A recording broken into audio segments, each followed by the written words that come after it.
हाँ, नोट कर लिए सारे। ठीक है, तो अभी क्योंकि डाउट डिस्कशन कुछ ना कुछ चलेगा ही अगली क्लास में, तो उसी में बचे हुए कर लेना। ठीक है, टॉपिक शुरू करें। सभी लोगों ने फोल्डर अपना ओपन कर लिया है जिसमें कंटेंट भरा जाएगा, दिमाग का फोल्डर। ठीक, ओपन करके बैठे। फ्लूड शब्द का मतलब क्या है?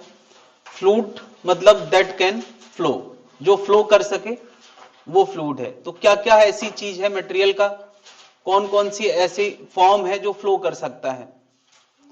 लिक्विड फ्लो कर सकता है और गैस।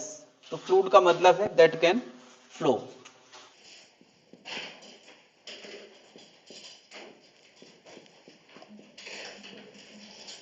तो हम लोग एक तरह से फ्लूइड पढ़ रहे हैं, तो लिक्विड के बारे में पढ़ने जा रहे हैं और थोड़ा बहुत गैस के बारे में भी बीच बीच में बातें आती रहेंगी। बहुत सारी प्रॉपर्टी जो लिक्विड की रहेंगी वो कहीं ना कहीं कुछ हद तक गैस भी फॉलो करेगी, कहीं कहीं पूरा पूरा और कहीं कहीं कुछ हद तक। तो इसलिए हम लोग टॉपिक का नाम देते हैं फ्लूइड। अब गैस कंप्रेसिबल होती है या नहीं? होती है। अब गैस तो कंप्रेसिबल होती है, लेकिन आइडल लिक्विड, जब हम कहते हैं आइडल लिक्विड, तो आइडल लिक्विड का मतलब होता है जो कंप्रेस ना हो सके। आइडल लिक्विड के बारे में अभी हम बात करने वाले हैं। तो आइडल लिक्विड क्या होता है? आइडल लिक्विड इनकंप्रेसिबल, इनकंप्रेसिबल और साथ में नॉन विस्कस। हम लोग इसका मतलब जो डिस्कशन अभी करने वाले हैं वो इनकंप्रेसिबल और नॉन विस्कस। नॉन विस्कस का मतलब कि लिक्विड लिक्विड की लेयर के बीच में कोई रुकावट नहीं है, कोई फ्रिक्शन जैसी चीज नहीं है, उसको हम विस्कस फोर्स बोलते हैं। वो बाद में हम लोग विस्कोसिटी में पढ़ेंगे, है ना। तो फ्लूइड को हम लोग, एक तो मैं कैटेगरी बना रहा हूं फ्लूइड स्टैटिक्स, मतलब रुके हुए लिक्विड के बारे में। फिर हम लोग इसमें हम लोग लॉ ऑफ प्रेशर मेन पढ़ते हैं, लॉ ऑफ प्रेशर। और इसके बाद क्या पढ़ेंगे? इसके बाद हम लोग आर्किमिडीज थोड़ा सा पढ़ लेंगे, हालांकि आर्किमिडीज नहीं है सिलेबस में, हटा दिया गया है आर्किमिडीज। एक बार मैं कंफर्म कर लूंगा। सेकंड, फ्लूइड डायनेमिक्स में हम लोग क्या पढ़ते हैं? फ्लूइड डायनेमिक्स में एक तो हम लोग पढ़ते हैं बर्नौलीज एप्लीकेशन, और दूसरा हम लोग पढ़ते हैं विस्कोसिटी, विस्कोसिटी। तीसरा हम लोग पढ़ेंगे सरफेस टेंशन। ऐसे हम लोग पूरा फ्लूइड खत्म करने वाले हैं। अब कहीं कहीं ये सारी चीजें प्रॉपर्टीज ऑफ मैटर के अंदर आ जाती हैं। प्रॉपर्टीज ऑफ मैटर में इलास्टिसिटी भी आ जाती है, ये सारे लॉज ऑफ प्रेशर, ये सारी चीजें प्रॉपर्टीज ऑफ मैटर में आ जाती हैं। लेकिन हमने उसको फ्लूइड एक अलग नाम दिया है, सबका अपना अपना अलग अलग रहता है।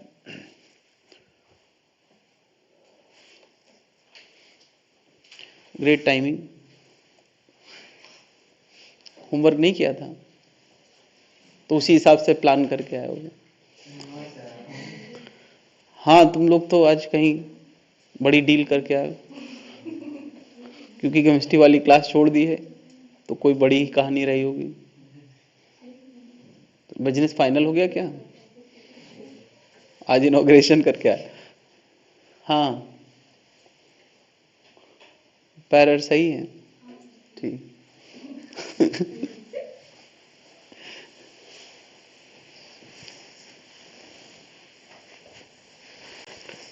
आज कोई गिरा इरा तो नहीं? Keep informing. हाँ। तुम अपना चेकअप कराओ। हाँ, हाँ, वो दिखाओ किसी पंडित अंडित को जो ये बता पाए कि कौन सा ग्रह खराब चल रहा है। हम्म। तो पंडित का मतलब क्या सब ज्ञानी होते क्या? अच्छा, ये वाला पंडित, वहां भाग आगे रेखा सब बता देते हो। तो पूजा पाठ करने का बिल्कुल मतलब नहीं यार। पूजा पाठ से ये थोड़ी पता चल जाता है कि उसको भाग देखना आता होगा और सुधारना आता है भाग। हाँ, पॉजिटिवनेस में तो आ जाता है।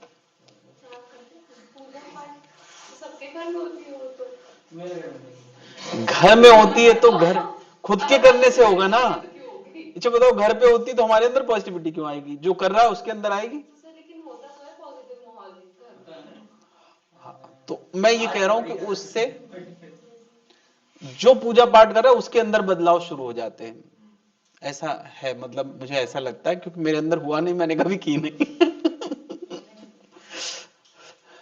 मतलब मेरी अपनी थ्योरी है कि जैसे पूजने का मतलब क्या होता है कि हम उसको सर्वोच्च रिस्पेक्ट दे रहे हैं, भगवान को सर्वोच्च रिस्पेक्ट दे रहे हैं। पूजा का मतलब ये है। तो रिस्पेक्ट देने से हमारा बिहेवियर, हमारे अंदर बदलाव आते हैं। ये भाव आने से हमारे अंदर बदलाव आते हैं। हम लोग बहुत धीरे धीरे सॉफ्ट स्पोकन और दूसरों की रिस्पेक्ट, ये सब बढ़ जाता है।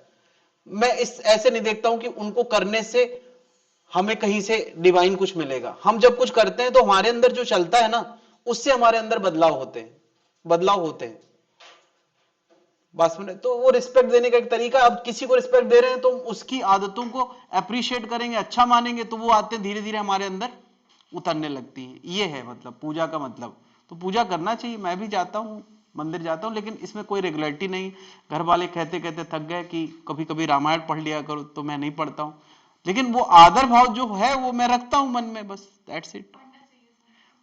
पढ़ना है तो अच्छी बात है, पढ़ रहा है भाई, स्टूडेंट लाइफ 25 साल पूरी कर लो, उसके बाद करो तो ज्यादा अच्छा है। रिस्पेक्ट भाव रखो, सबकी कद्र करो। लेकिन मुझे लगता है स्टूडेंट लाइफ में क्या करो, मेरे लिए ठीक है, मेरे लिए ठीक है स्टूडेंट लाइफ में। कोई चीज का बेस अगर शुरुआत से शुरू की जाए, हाँ हाँ, बाद में बड़ा मुश्किल होता है। अगर बिल्कुल सही बात है, ये भी सही। लेकिन अभी नीट की तैयारी के लिए 2 साल 1 साल थोड़ा कम कर सकते हैं, मतलब मेरी अपनी रिक्वेस्ट है। बाकी तुम लोग अगर टिके हो अपनी बात पे तो टिके रहो, इसमें कोई मेरा मनाही नहीं है। पूजा पाठ नहीं करे लेकिन अपने उसूल बना लिया और उसूलों पे चले। ठीक, वेरी गुड, बहुत बढ़िया। हम लोग टॉपिक पे वापस आते। ठीक है, इतने डिस्कशन से ना दिमाग के ढक्कन खुल जाते हैं, आलस आलस एकदम। तो सबसे पहला टर्म फ्लूइड में जिसके बिना हम कोई बात नहीं कर सकते, डेंसिटी। हम कोई सर्टेन लिक्विड को कंसीडर करेंगे तो उसके लिए डेंसिटी की जरूरत पड़ेगी, क्योंकि लिक्विड कोई ब्लॉक के फॉर्म में तो होगा नहीं कि पूरा पूरा मास डिस्कस किया जाएगा।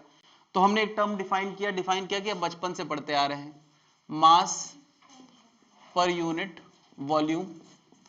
और बचपन से ही हम इसको रो से रिप्रेजेंट करते आ रहे हैं। यूनिट क्या होगी? Kilogram per metre cube. अगला नाम है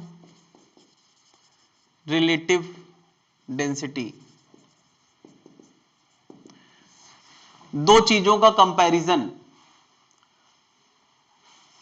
density of material two with respect to material one. अगर हम ऐसी कोई बात करते हैं, कंपैरिजन करते हैं कि इससे कितने टाइम्स, तो वो हो गया relative density. Relative density basically density का कंपैरिजन है।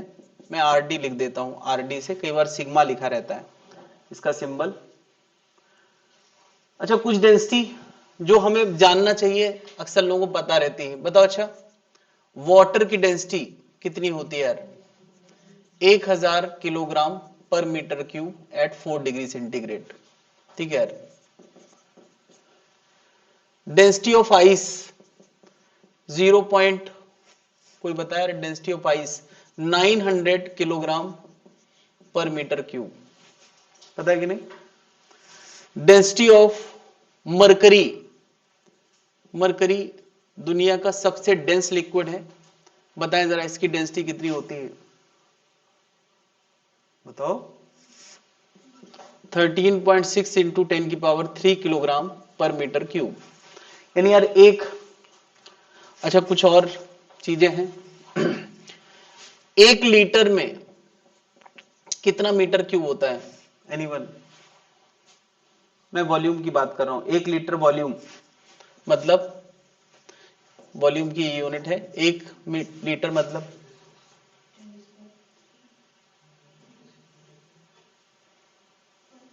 मैं तुम्हें भाव लाने में मदद करता हूं अगर कंफ्यूजन है।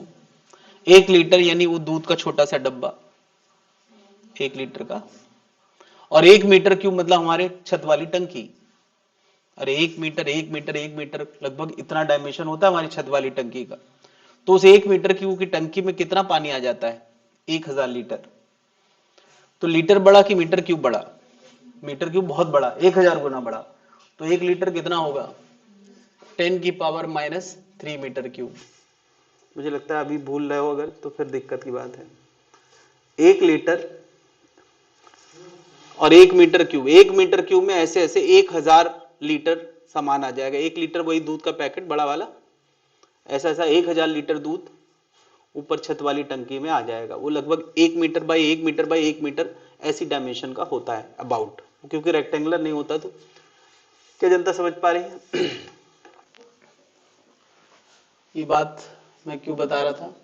अच्छा, एक सीसी कहीं लिखा हो, सीसी, सीसी का मतलब होता है 1 सेंटीमीटर क्यूब।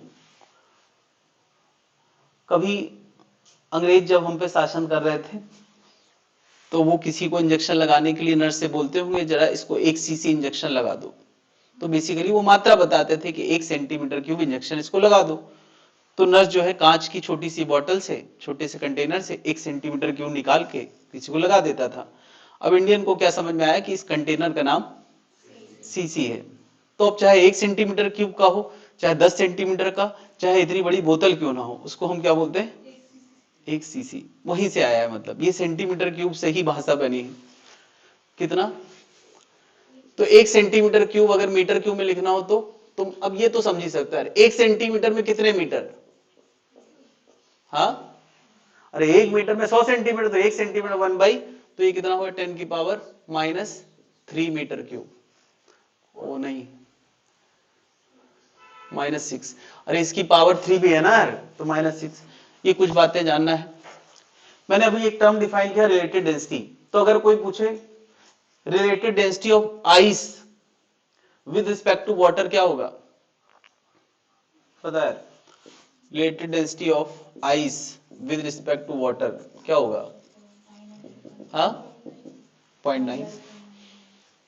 बस मेरा है। Related density of mercury with respect to ice क्या होगा? विद रिस्पेक्ट टू आइस क्या होगा? 13.6 इंटू 10⁻³ डिवाइड बाई 900, जो भी आएगा। ठीक है, 136 डिवाइड बाई 9 कुछ भी आएगा। क्या समझ गया रिलेटेड डेंसिटी कैसे निकालते? एक नाम आता है specific gravity. Specific gravity, specific gravity भी रिलेटेड डेंसिटी है of material to any material, of any material with respect to water. देखिए यार, सबसे कॉमन मटेरियल जो हम जानते हैं वो क्या है? वाटर। तो वाटर से किसी की डेंसिटी को कंपेयर करना is called specific gravity. Related density ही है, लेकिन रिलेटेड डेंसिटी का कंपैरिजन किससे कर रहे हैं? सबसे फैमिलियर चीज से, और सबसे फैमिलियर चीज जो हम जानते हैं वो क्या है? वाटर। तो अगर कोई कहे यार स्पेसिफिक ग्रेविटी, इसका कोई सिंबल नहीं, स्पेसिफिक ग्रेविटी ऑफ आइस क्या होगा? 900/1000, मतलब कितना? कोई पूछा स्पेसिफिक ग्रेविटी ऑफ मरकरी क्या होगा? 13.6 अपॉन 10 की पावर। कुल मिला के हर बार हमें डिवाइड किससे करना है? 1000 से। तो वो जो डेंसिटी आएगी वो क्या है? Specific gravity. क्लियर भाई?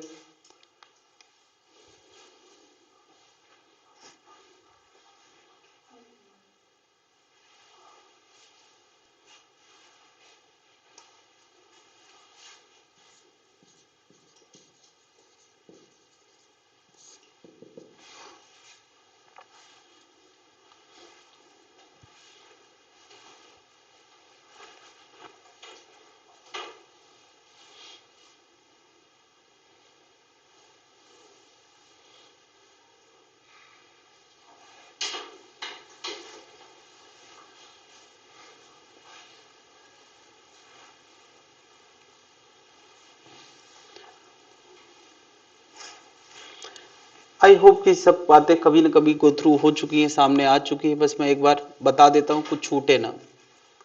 प्रेशर क्या होता है?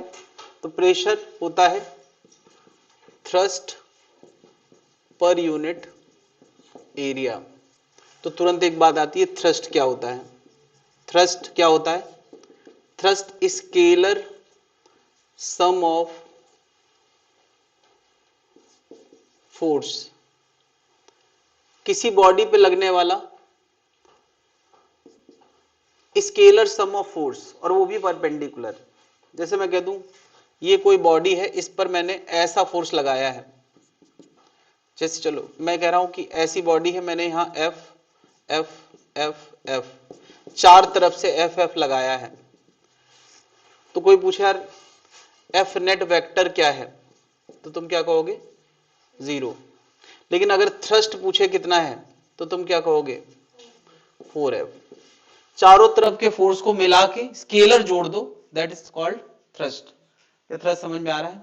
अब अगर मैं किसी बॉडी पे ऐसे फोर्स दे रहा हूं F, तो उसके दो कंपोनेंट होंगे, एक F perpendicular to the body और एक F, अगर मैंने ऐसे फोर्स दिया तो उसके दो कंपोनेंट हैं, एक F perpendicular to the body और एक F parallel to the body. तो किसको थ्रस्ट कहोगे?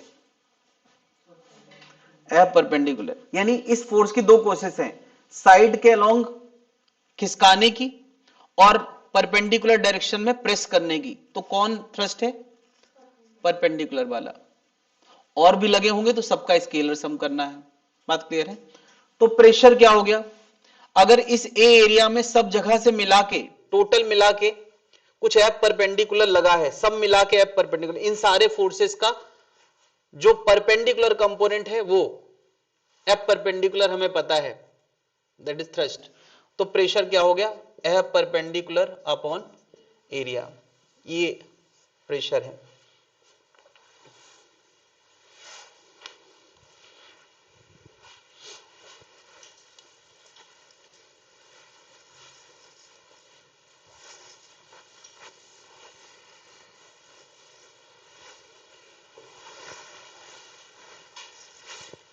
नोट कर लिया ये?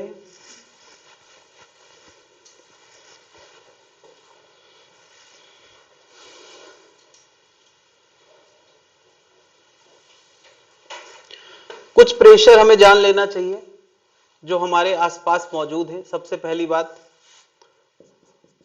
Normal atmospheric pressure. आमतौर पे जो प्रेशर हम सुबह से शाम दिन रात झेलते हैं हमारी सराउंडिंग में, पता है हम कितना प्रेशर लगातार झेल रहे होते हैं एयर का? यस, उसको हम 1 एटमॉस्फेयर आमतौर पे कह देते हैं। क्यों? जिससे हम फैमिलियर होते हैं उसको यूनिट बना लेते हैं, बट स्टैंडर्ड यूनिट ये नहीं है। प्रेशर की स्टैंडर्ड यूनिट है न्यूटन पर मीटर स्क्वायर। अगर हम न्यूटन पर मीटर स्क्वायर में निकालें तो ये होता है 1.01 इंटू 10 की पावर 5 पास्कल। साइंटिस्ट के नाम पे हम इसको, यानी लगभग 1,00,000 न्यूटन, 1,01,000 न्यूटन। यानी इस समय अगर यहां पर मैं 1 मीटर बाई 1 मीटर का एक टाइल्स लेता हूं, 1 मीटर बाई 1 मीटर का, लगभग इतना हो गया, तो इस समय इस पे 1,00,000 न्यूटन लगा हुआ है। बस मेरा, चलो हम अगर पूरी बॉडी का अपना सरफेस एरिया कैलकुलेट करें तो आधा मीटर स्क्वायर तो आ ही जाएगा। यानी 50,000 न्यूटन इस समय मैं झेल रहा हूं, तुम भी झेल रहे हो लगभग। तो यार हमको महसूस क्यों नहीं होता इतना हम झेल रहे हैं? क्यों? क्योंकि ये प्रेशर केवल बाहरी नहीं है, हमारे बॉडी के हर अंग पे अंदर बाहर सब जगह मौजूद है। भाई हमारा अंदर और बाहर में कोई प्रेशर डिफरेंस थोड़ी है यार। पूरी सांस अंदर से कनेक्टेड है, जो प्रेशर अंदर है वही प्रेशर बाहर है। यानी एक चीज, एक मटेरियल के अंदर इधर इधर दोनों तरफ बराबर फोर्स लगे तो उसको नेट फोर्स महसूस नहीं होगा, लेकिन दबाव, दबाव तो है। तो ये दबाव कब कैसे पता चलता है कि दबाव अभी है? तो जब कभी हम कम दबाव में जाएंगे तब हमें समझ में आएगा। आमतौर पे हमारी बॉडी इस एटमॉस्फेयर प्रेशर के लिए डिजाइंड है। तो जो प्रेशर बाहर होता है लगभग वही हर अंक के अंदर ऊपर वाले ने भी डिजाइन किया है ना। लेकिन जब कभी हम एरोप्लेन में ट्रैवल कर रहे होते हैं तो एरोप्लेन के अंदर का प्रेशर कम होता है, वो बेसिकली आर्टिफिशियली मेंटेन किया जाता है। अगर ढक्कन खुल जाए तो बहुत ही कम होता है। अगर 10 किलोमीटर की ऊंचाई पे हम बैठे तो वहां प्रेशर बहुत कम होता है। अगर ढक्कन खुल जाए तो मतलब ब्लड बाहर आ जाएगा, मतलब नाक से ब्लड तो बाहर आ ही जाएगा, बाकी और भी कॉन्सिक्वेंसेस हो सकते हैं। कभी अगर तुमने पहाड़ों में कहीं समय बिताया हो तो ऐसा लगता है कान से कुछ बाहर आना चाहता है, अंदर से थोड़ा सा लगने लगता है, नहीं, वो बेसिकली अंदर हमारा डिजाइन प्रेशर ज्यादा हो गया और एटमॉस्फेयर का प्रेशर रिलेटिवली कम हो गया है। ऊंचाई पे जाने पे प्रेशर कम होता है तो हमें ऐसा लगता है, पहाड़ वालों को नहीं लगता होगा क्योंकि उनका मैन्युफैक्चरिंग वैसे ही बनी है। बस फिर इतना प्रेशर लगातार मौजूद है। अगर तुम इसको सही में महसूस करना चाहते हो तो एक सिरिंज लो, सिरिंज का वो छोटा सा होल है, इंजेक्शन हटा के उसको बंद कर लो और फिर खींचो। तो यार जब खींचते हो तो क्या बाहर से फोर्स लग रहा है इसलिए खींचने में ताकत लग रही है, या अंदर से फोर्स लग रहा है इसलिए ताकत लग रही है? तो हम हमेशा यही सोचते हैं कि अंदर से ताकत लग रही है। अरे अंदर कौन ताकत लगाएगा? जब तुम खींच रहे हो तो अंदर तो एयर बहुत कम बची है, बल्कि तुमने आगे से बंद कर दिया तो एयर है ही नहीं, तो अंदर कौन फोर्स लगा रहा है? ये सारा फोर्स कहां से लग रहा है? बाहर से लग रहा है। तब तुम्हें इमेजिन होता है कि एक तरफ फोर्स होने से कितना लंबा असर होता है। वो जरा सा सिरिंज होता है, खींचने में हवा खराब हो जाती है। सोचो अगर थोड़ा और बड़ा हो तो उसको तुम खींच नहीं पाओगे, इतनी ताकत एयर में मौजूद है। और जो हम झेल रहे हैं हमको समझ में नहीं आती। 1,00,000 न्यूटन पर मीटर स्क्वायर। तो इतना प्रेशर। अच्छा बताओ, एटमॉस्फेयर गायब कर दिया जाए तो इतना प्रेशर, ग्रेविटी है, एटमॉस्फेयर गायब है, ग्रेविटी है, तो इतना प्रेशर अगर हम क्रिएट करना चाहते हैं तो हमें 10 मीटर पानी की गहराई पे उतना प्रेशर क्रिएट हो जाएगा अपने आप। 10 मीटर पानी पे, है ना। ये pressure equal to about equal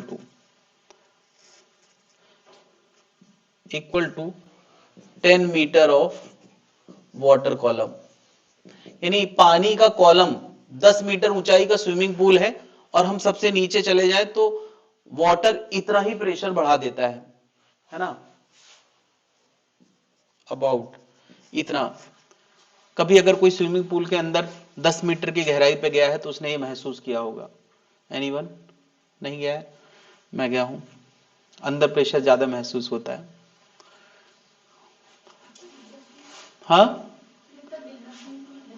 था, कानपुर में था एक। 10 मीटर नहीं होगा तो 6-7 मीटर तो था ही, 7 मीटर था। हाँ मतलब ब्लू वर्ड में कौन सा स्विमिंग पूल है? वहां छोटा छोटा पानी, 6 फीट 7 फीट दिखाता है वो वेब पूल में। 8 फीट होगा ज्यादा ज्यादा।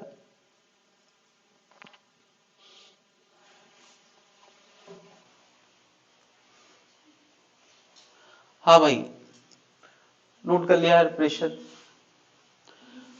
प्रेशर के कुछ लॉज हैं जो हमें एक एक करके समझना है।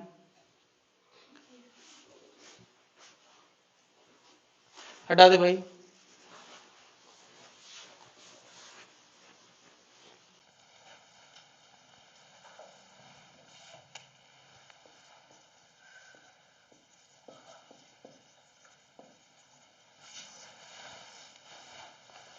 पहला नियम क्या लिखा है? Pressure act equally in all the direction.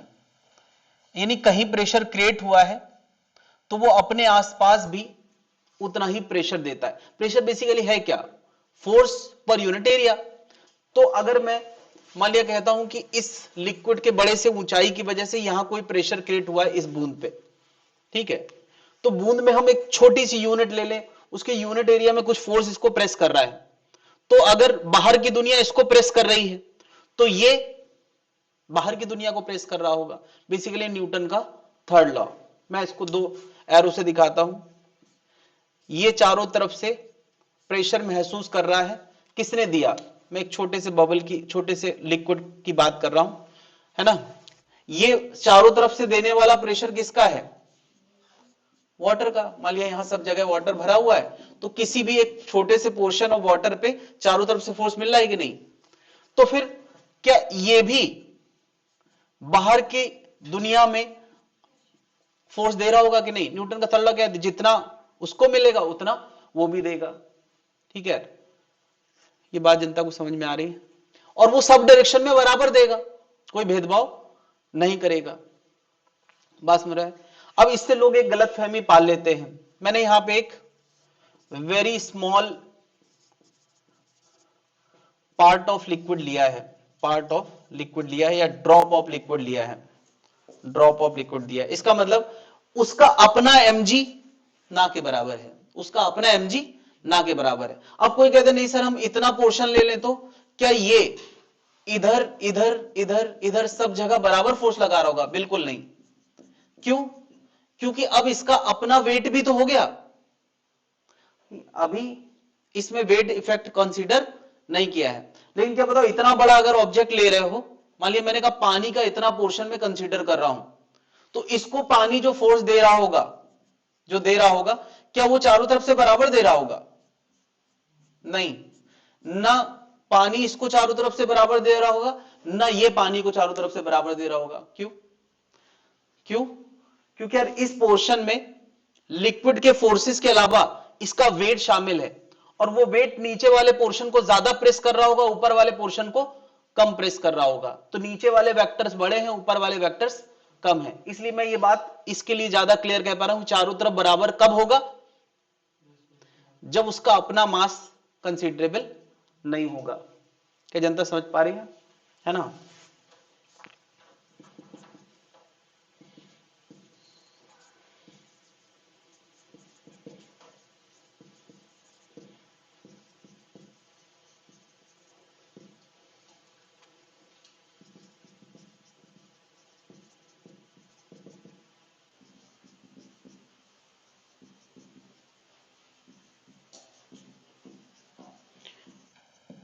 इतनी बात समझ में आ रही है? अब एक और बात मुझे समझाना है, ये इसको क्या बोल सकते हैं? सुराही बोलते हैं। चलो फ्लास्क बोल दो, फ्लास्क बोल दो, कोई बात नहीं। ठीक, मैं यहां पे कोई एक छोटा सा पोर्शन ऑफ लिक्विड कंसीडर कर रहा हूं, इसको इधर से इधर से इधर से इधर से इधर से, क्या चारों तरफ से फोर्स मिल रहा होगा कि नहीं? सब तरफ से फोर्स मिल रहा होगा। तो इसको चारों तरफ से फोर्स मिल रहा है, तो ये कहां जाने का प्रयास कर रहा होगा? इस बर्तन से कांटेक्ट बनाने का प्रयास कर रहा होगा। अच्छा, इसी आधे डायमेंशन से ही फोर्स मिल सकता, उधर से तो मिल नहीं सकता। तो इन सब का नेट क्या आएगा? इन सारे नीले वेक्टर का नेट कहां आएगा? अंदर आएगा, और परपेंडिकुलर टू द बॉडी आएगा। ये चारों तरफ से लगने वाले, चारों तरफ नहीं कहना चाहिए बल्कि एक तरफ से लगने वाले सारे फोर्सेस का नेट कहां आना चाहिए? तुम देख लो यार, क्या इन सारे वेक्टर्स का वेक्टर सम कहां आना चाहिए? ये perpendicular to the surface of body. ये क्या दिखा रहा है? ये दिखा रहा है force given by liquid on container. क्या ये बात जनता को समझ में आ रही? That is perpendicular to surface. क्या ये बात आपको समझ में आ रही?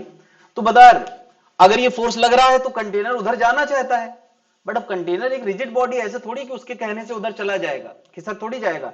तो इसका मतलब कंटेनर ने भी इस बॉडी को कहां दिया होगा? अंदर। ये क्या हो गया? ये हो गया force given bye container on liquid, उस लिक्विड के छोटे से पोर्शन पे। क्या ये चीज, अगर ये पूरा एक भरा हुआ लिक्विड है, तो क्या ये वेक्टर्स हर जगह मिल रहे होंगे कि नहीं? ऊपर वाले वेक्टर थोड़ा छोटे होंगे, नीचे वाले वेक्टर्स थोड़ा बड़े होंगे। क्या समझ पा रहे हैं ये लॉजिक?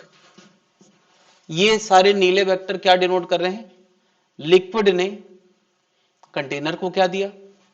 तो ये वाले वेक्टर्स क्या डिनोट कर रहे हैं? कंटेनर ने लिक्विड को क्या दिया। क्या जनता समझ पा रही है? एक्शन रिएक्शन, सिंपल सी बात है, हर पोर्शन पे एक्शन रिएक्शन चल रहा है। बात क्लियर है?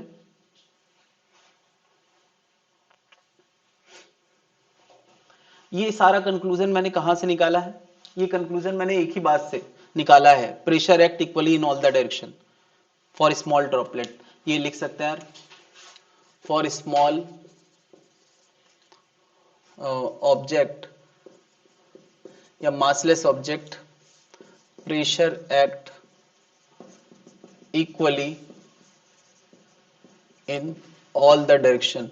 इसी से हमने ये सारे कंक्लूजन बनाए हैं। कैसे बनाए हैं? अगर ये 0 मास का होता तो चारों तरफ बराबर देता, बड़ा ऑब्जेक्ट होगा तो उसके वेट की वजह से प्रेशर में अंतर आ रहा है ना। बाकी नेचर सही है, ये सारे तरफ से बराबर वेक्टर लग रहे हैं, बराबर वेक्टर लग रहे हैं छोटे से मास के लिए, उसका net perpendicular to the surface आएगा कि नहीं? तो उससे हमें समझ में आ रहा है ये नेट परपेंडिकुलर, तो रिएक्शन भी परपेंडिकुलर होगा, सरफेस के परपेंडिकुलर।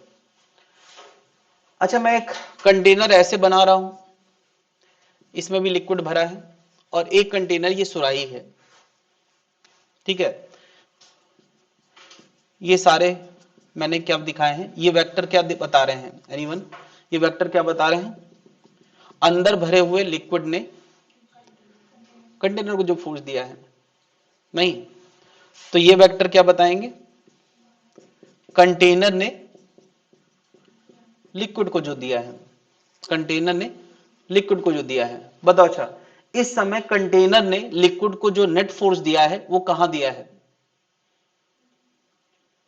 राइट, लेफ्ट, ऊपर, नीचे? ये वेक्टर एक दूसरे से कैंसिल हो गए, ये वेक्टर, तो क्या ये नेट फोर्स, नेट फोर्स अब जब मैंने कह दिया तो सारे वेक्टर का नेट निकालना हूं, तो net force by container on liquid कहां होगा? Is upward. वही बात मैं उल्टी भी लिख सकता हूं मैं अभी कंटेनर के पॉइंट ऑफ व्यू से, और होना भी चाहिए। क्यों भाई? लिक्विड का वेट नीचे है और एटमॉस्फेयर का प्रेशर नीचे है, उसको संभालने के लिए फोर्स ऊपर होना ही चाहिए। मुझे बताओ, ये इतने सारे वेक्टर्स हैं, ये ब्लैक वाले, ये सारे वेक्टर्स, इन वेक्टर्स का नेट कहां आएगा? अगेन ऊपर। देखो ये सारे वेक्टर इतना सिमेट्री से हैं कि इन दोनों सारे वेक्टर्स का हॉरिजॉन्टल कंपोनेंट कैंसिल हो जाएगा और वर्टिकल ऐड हो जाएगा, तो यहां भी कहां होगा? अपवर्ड होगा। कोई भी कंटेनर में अगर लिक्विड भरा है उसका कोई नेट निकालेगा तो वो अपवर्ड ही आएगा। क्या जनता समझ पा रही है?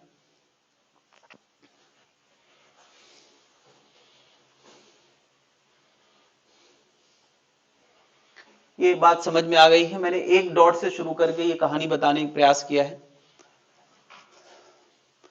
दूसरी कहानी मैंने बताई यार कि forces given by the liquid container that is perpendicular to the surface at each point, ये भी और लिख लें। और सेम बात है, force given by the container on the liquid is also is a reaction of above force। Simple में लिख देता है, जो एक्शन ऊपर चल रहा है उसी का ये क्या है? रिएक्शन है। बात क्लियर है? और वो रिएक्शन बराबर होगा ही, एक्शन का रिएक्शन बराबर होगा ही। अच्छा, ये वेक्टर ऊपर से नीचे तक बदल क्यों रहे हैं? क्योंकि लिक्विड के वेट की वजह से हर जगह के एरो एक जैसे नहीं है।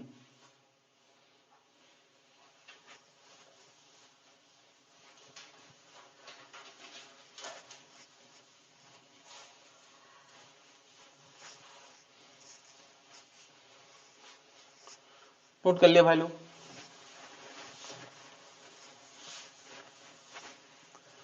दूसरा लॉ ऑफ प्रेशर क्या है? फ्लूइड फ्लो फ्रॉम हाई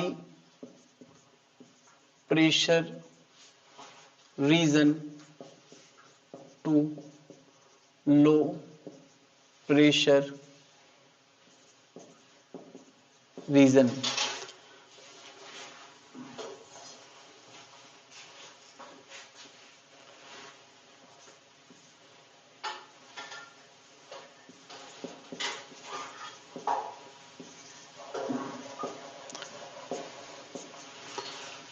ये थोड़ा समझे जरा। अगर मैं तुमसे कह दूं ये ऐसा अभी अभी एक डैम से पानी छोड़ा है तो पानी तुम्हें ऐसा नजर आ रहा है, अभी अभी छूटा, यहां से छूट रहा है और वहां धीरे धीरे बह के जा रहा है। तो बता इस ए रीजन और इस बी रीजन में ए के ऊपर लदा हुआ लिक्विड ज्यादा है तो ए रीजन का प्रेशर ज्यादा होगा और बी रीजन का। तुम इसको ऐसे एक ट्यूब मॉडल बना सकते हो, यहां ट्यूब बनाओ और तुम दिखाओ कि इस ट्यूब में चारों तरफ से लगने वाले फोर्सेस इधर और इस ट्यूब को चारों तरफ से लगने वाले फोर्सेस इधर, कहां के वेक्टर बड़े बड़े होंगे, यहां के। तो इसका नेट राइट आएगा, इसका नेट लेफ्ट आएगा, तो नेट ओवरऑल नेट कहां आएगा, राइट आएगा। तो लिक्विड का ये कॉलम कहां जाना चाहेगा, राइट जाना चाहेगा। तो लिक्विड कहां से कहां तक, हाई प्रेशर से लो प्रेशर। क्या बात ये एयर में भी वैलिड होती है। अगर मैं कह रहा हूं कि यहां एक स्ट्रॉ के जरिए हाई प्रेशर पे गैस है, हाई प्रेशर गैस है और यहां एक लो प्रेशर गैस है, तो एयर कहां से कहां जाएगी, हाई से लो। ये फ्लूइड के लिए वैलिड है। अब यार कोई इस तरह का तर्क कर सकता है कभी, इसलिए मैं बहुत क्लियर करना चाह रहा हूं। बता ए और बी में कहां का प्रेशर ज्यादा है, ए का, क्योंकि ज्यादा गहराई पे। तो लिक्विड क्या ए से बी जाएगा, नहीं, क्योंकि वो प्रेशर उसके वेट को बैलेंस करने के लिए लगा है, इसीलिए मैंने सेम लेवल पे लिख दिया है। यानी यार ए और बी यहां अगर सेम लेवल पे है और इनमें कोई प्रेशर डिफरेंस नहीं तो लिक्विड फ्लो होने की कोई वजह भी नहीं है ना। ए और बी में प्रेशर डिफरेंस आया है तो बीच में उसका वेट भी तो है, तो इसलिए यहां फ्लो नहीं होगा। प्रेशर डिफरेंस हमें सेम लेवल पर नजर आना चाहिए। जहां ग्रेविटी का असर आ गया वहां हम ये लॉजिक काम नहीं करेगा। सेम लेवल पे ये बातें कर सकते हैं। ए और बी सेम लेवल पे है कि नहीं है, सेम ऊंचाई पे है। ए का रीजन का प्रेशर ज्यादा, बी कम, तो लिक्विड फ्लो करेगा। अब ऊपर नीचे बात करो तो वेट इफेक्ट आएगा, है ना।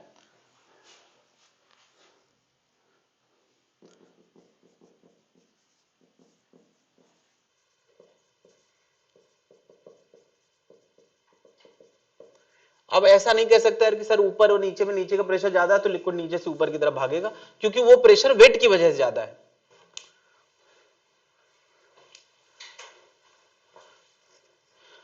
तो कोई कह सकता है सर यहां भी तो लिक्विड का प्रेशर, इधर का वेट ज्यादा है इधर का वेट कम है तो प्रेशर यहां प्रेशर ज्यादा है। तो अब क्या दो रीजन सेम लेवल पे आ गए, प्रेशर डिफरेंस आ गया तो लिक्विड फ्लो करेगा। और लिक्विड कब तक फ्लो करता रहेगा, जब तक प्रेशर बराबर ना हो जाए, है ना।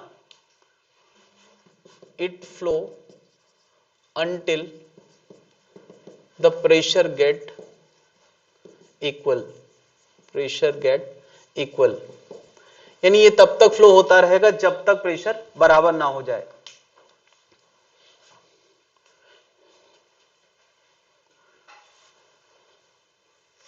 तो बात बराबरी पे ही खत्म होगी।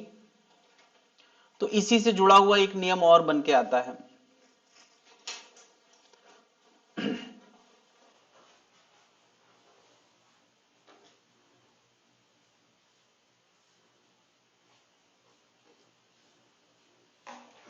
इसी से निकला हुआ रूल लिख सकते हैं, थर्ड रूल में इसी से कनेक्टेड रूल है, इसीलिए मैं इसके साथ ही लिख रहा हूं। फॉर अ स्टैटिक लिक्विड, रुके हुए लिक्विड, अगर कोई लिक्विड रुका हुआ है इसका मतलब क्या है, इसका मतलब उसका सेम लेवल पे प्रेशर सेम हो चुका है, नहीं, उसका सेम लेवल पे प्रेशर सेम हो चुका है तभी रुका हुआ है ना। तो रूल नंबर 3 ये लिखा हुआ है, for static liquid pressure at same level will be same, for static liquid pressure at same level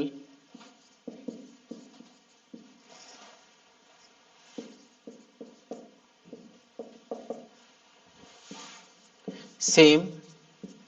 इसमें एक कंडीशन है, if liquid is in continuity, is in continuity. इसका क्या मतलब हो गया यार, लिक्विड को कंटिन्यूटी में होना चाहिए, है ना। Also the top level will be same, दो चीजें मैंने बताई, इनका टॉप लेवल सेम होगा। देखो जरा, यहां से ये सारा लिक्विड कंटिन्यूटी में है कि नहीं, कनेक्टेड है, तो इनका टॉप लेवल सेम है और सेम लेवल पे प्रेशर भी सेम होगा। सेम लेवल मतलब ये ए पॉइंट, ये बी पॉइंट, ये सी पॉइंट सेम ऊंचाई पे है कि नहीं, सेम लेवल पे, तो इनका प्रेशर सेम होगा। ये मैंने कुछ ऐसा वेसल बनाया है,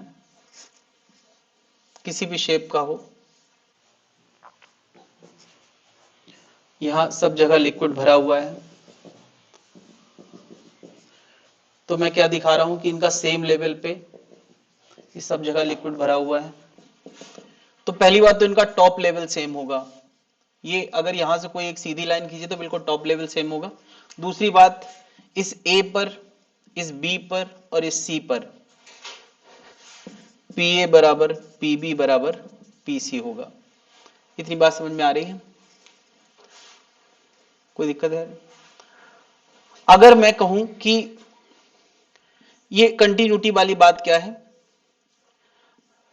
अगर मैं कहता हूं कि ये एक लिक्विड है इधर और ये कोई दूसरा लिक्विड है इधर, ठीक है, ये रो वन डेंसिटी का है और ये रो टू डेंसिटी का है, तो मुझे बताओ ए और बी, पहली बात तो क्योंकि दोनों लिक्विड कंटिन्यूटी में नहीं, यहां से यहां तक कंटिन्यूटी नहीं, तो टॉप लेवल इनके सेम नहीं होंगे। ए और बी का प्रेशर सेम होगा या नहीं, तो मैं ये बता रहा हूं कि ए से लेके बी तक सेम लिक्विड है तो पी ए बराबर पी बी होगा। भाई देखो, ए जिस लिक्विड में है बी भी उसी लिक्विड में है, तो सेम लिक्विड जब तक कंटिन्यूटी ब्रेक नहीं हो रही तब तक प्रेशर सेम रहेगा।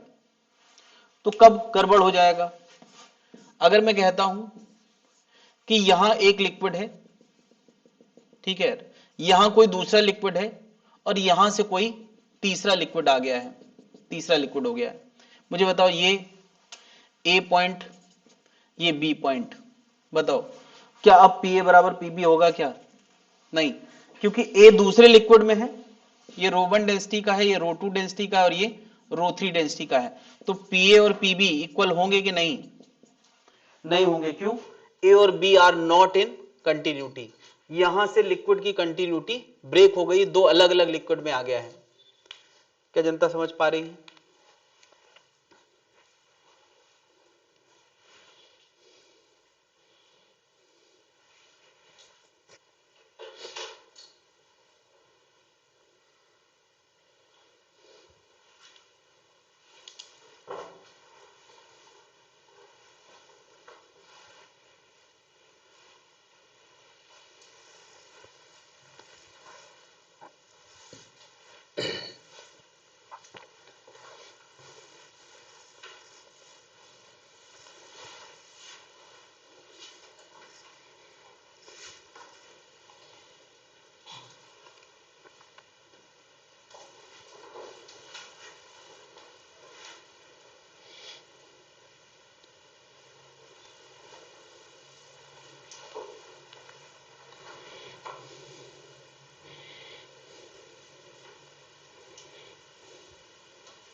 तो जब तक लिक्विड कंटिन्यूटी में है, एक ही तरह का लिक्विड दो पॉइंट पे है, तब तक प्रेशर सेम रहेगा।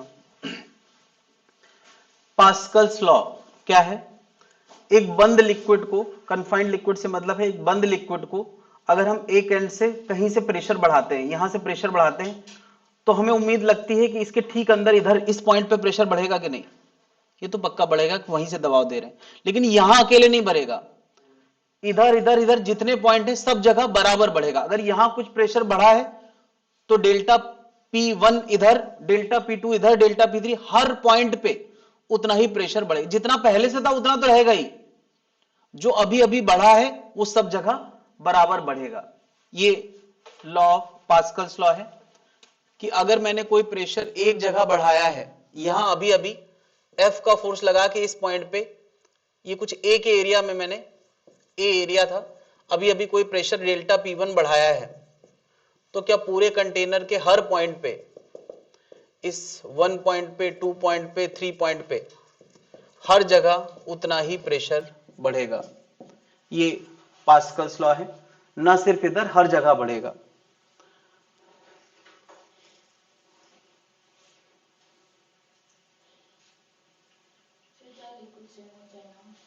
सेम होना चाहिए, liquid should be in continuity. Just a minute, confined liquid है ना, सेम हो चाहे ना हो, सब में काम करेगा। रुका हुआ कन्फाइंड लिक्विड होना चाहिए, अगर इसमें बढ़ा है, अगर यहां कोई लिक्विड अलग भी है ना, तो उसमें भी प्रेशर बढ़ेगा, सब में बढ़ेगा। इसका उससे कंटिन्यूटी से लेना देना नहीं है, बस कंटेनर चारों तरफ से बंद होना चाहिए, मतलब उसमें बीच में अब एयर ड्रैग या इस तरह की बातें नहीं होना चाहिए कि बीच में कोई एयर बबल है, इस तरह की बातें नहीं होना चाहिए।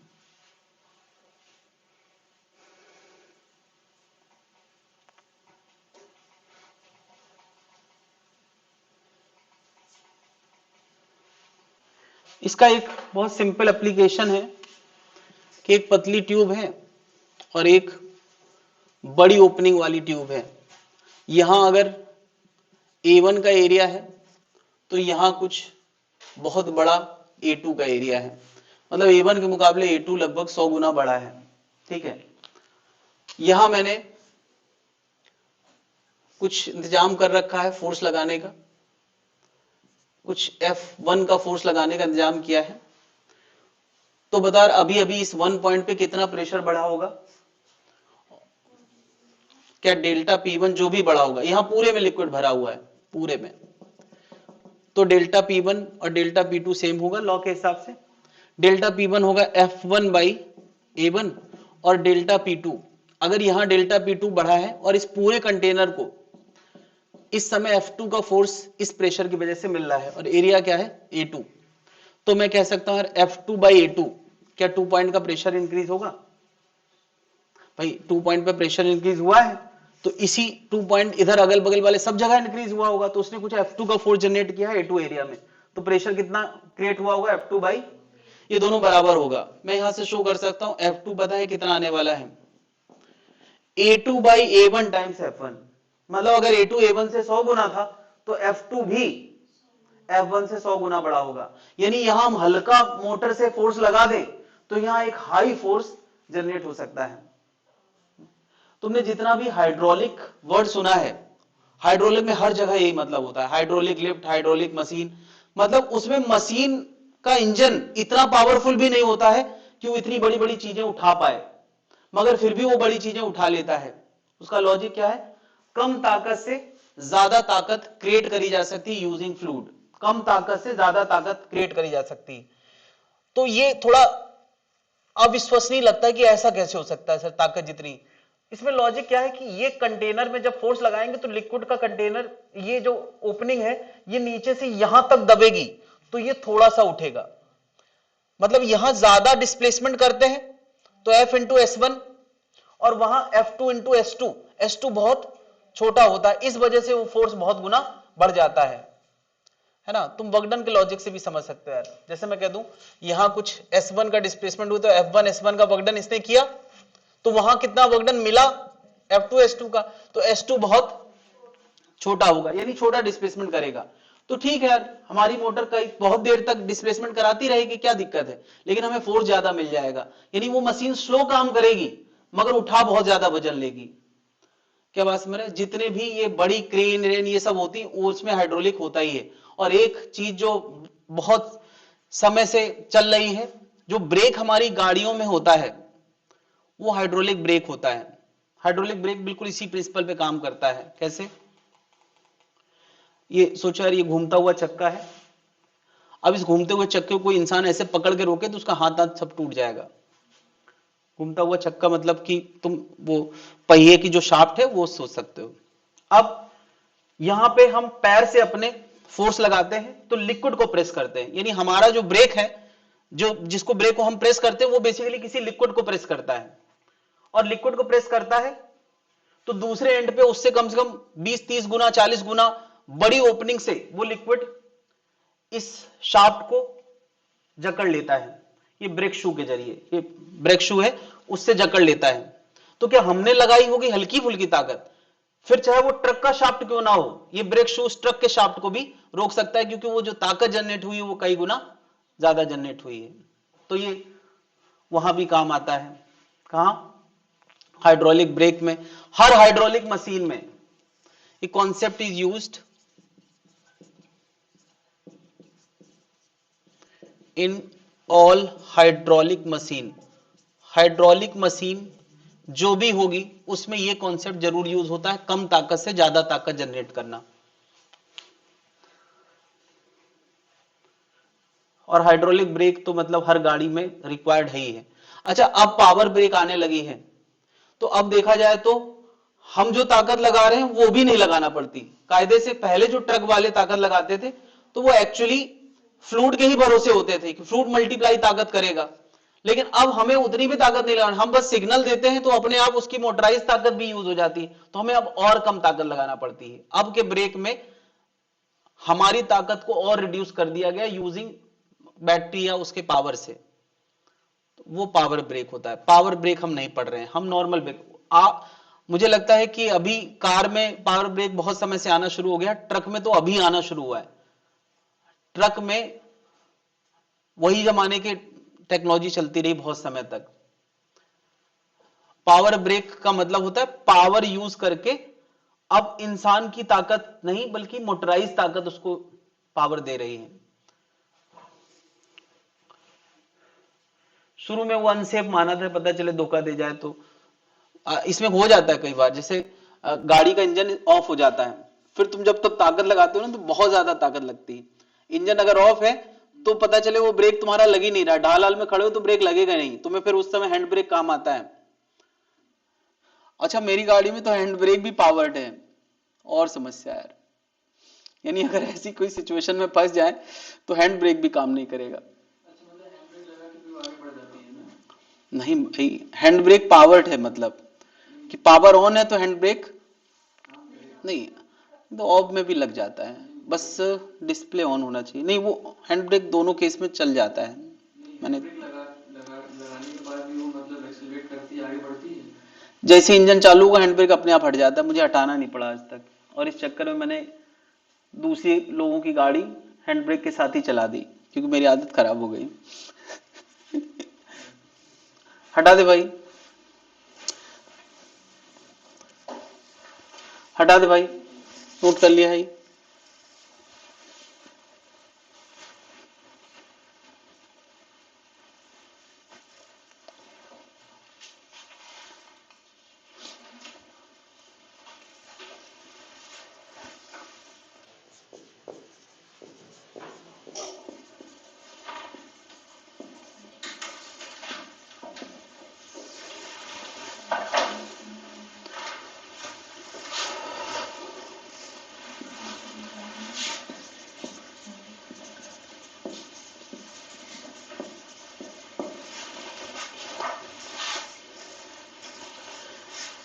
ये कंटेनर है लिक्विड से भरा हुआ, और इसके अंदर मैंने एक लिक्विड का ही इमेजिनरी सिलेंडर कंसीडर किया है। ये लिक्विड का ही सिलेंडर है और उसके नीचे लिक्विड की ही एक छोटी सी लेयर, लिक्विड की ही एक छोटी सी लेयर इसके इस सिलेंडर के नीचे दबी हुई है।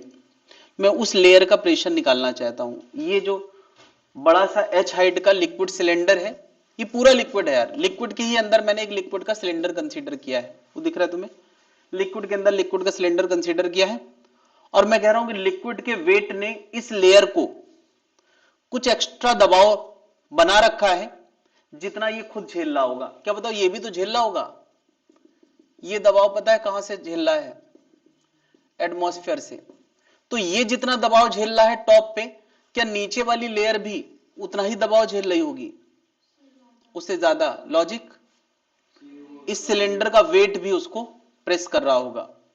तो क्या इस लेयर की मैं फीलिंग्स अगर समझूं तो उसमें क्या बता, mg ऑफ सिलेंडर शामिल होगा प्लस पी नॉट इंटू ए। किसकी वजह से?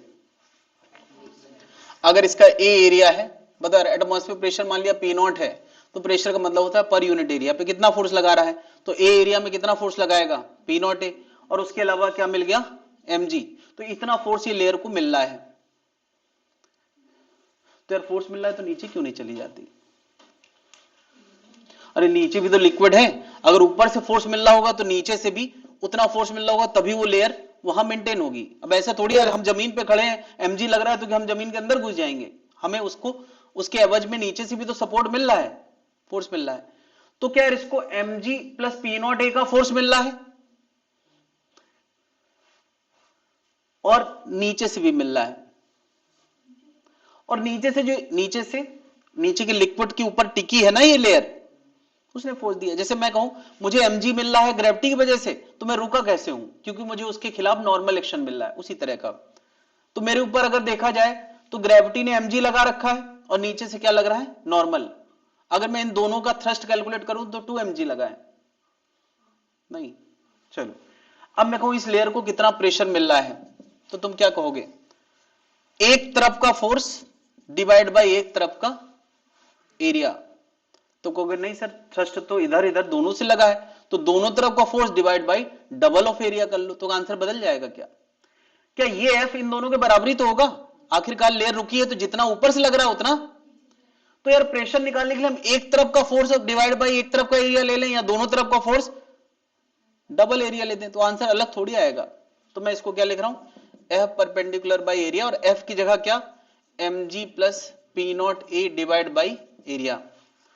तुम चाहते तो इसको यहां डबल करते और फिर यहां डबल लगा देते, तो क्या आंसर बदल जाता क्या? किसी के दिमाग में ख्याल आ सकता है कि पूरा थ्रस्ट नहीं लिया गया है, ये एफ छोड़ दिया गया है। इसलिए मैं कह रहा हूं ये एफ बेसिकली इसी के बराबर होगा, तो तुम एफ को बढ़ाना चाहो तो यहां डबल कर दो, फिर यहां भी डबल करना पड़ेगा। अच्छा, इस सिलेंडर का mg मैं लिखना चाहता हूं, मास ऑफ सिलेंडर। इस इमेजिनरी सिलेंडर का मास बता रहे, mass equal to density of liquid into volume. Volume कितना होता है? Area into height. तो पता है ये कितना आ गया? Rho A H plus P naught A divide by A से कट गया, जी भी था, तो ये आ गया P not plus row ji H. मतलब क्या हुआ कि इस रीजन का प्रेशर इस रीजन के प्रेशर से रो जी एच ज्यादा है। अब ये बात तुम कहीं भी दो जगह बात कर सकते हो। जैसे मैं एक सिलेंडर यहां ले लूं, इस रीजन का प्रेशर P1 है और मैं पूछूं बताओ P2 क्या होगा, तो P2 का आंसर होगा P1 प्लस रो जी एच। क्या जनता समझ पा रही है? क्या लॉजिक समझ पा रहे हैं?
ये फॉर्मूला क्लियर है सबको, कोई दिक्कत है?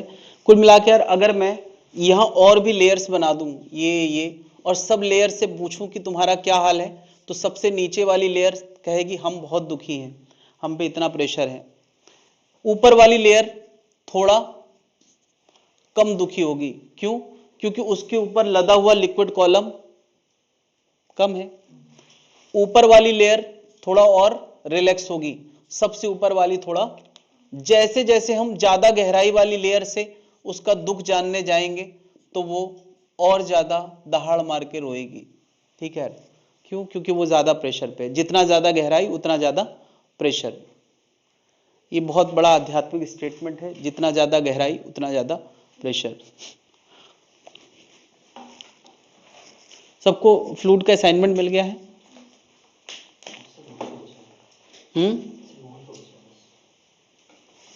ऐसा क्यों किया तुमने? पक्षपात हो गया यार, जबकि वो इतनी पूजा पाठ करता है।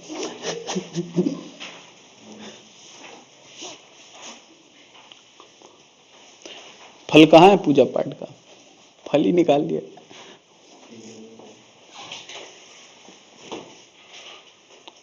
हाँ भाई, ये बात क्लियर है? कोई दिक्कत है?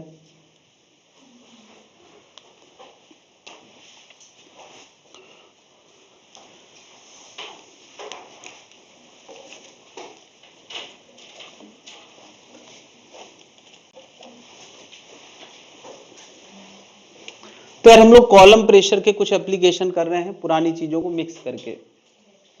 एक मैंने यहां यूट्यूब बनाई है,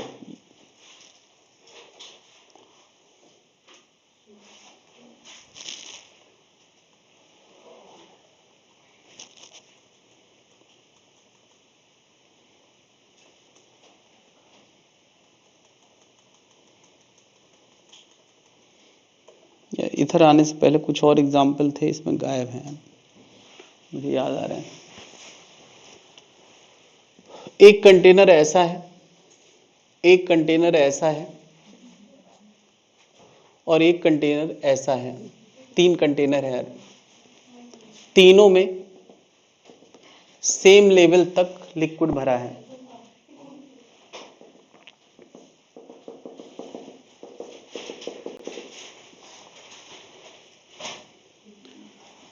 ये डेंसिटी, तीनों लिक्विड सेम है और सेम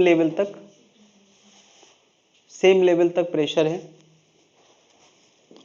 ये भी एच हाइट है, ये भी एच हाइट है,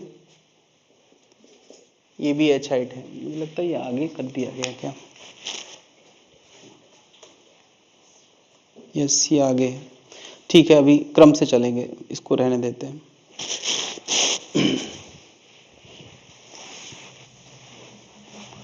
नोट कर लिया क्या? कोई बात नहीं, तो ठीक है, आगे आएगा। एक कंटेनर है, इसमें एक लकड़ी का टुकड़ा तैर रहा है, इसके नीचे एक ए पॉइंट है, यहाँ बी पॉइंट है, यहाँ सी पॉइंट है।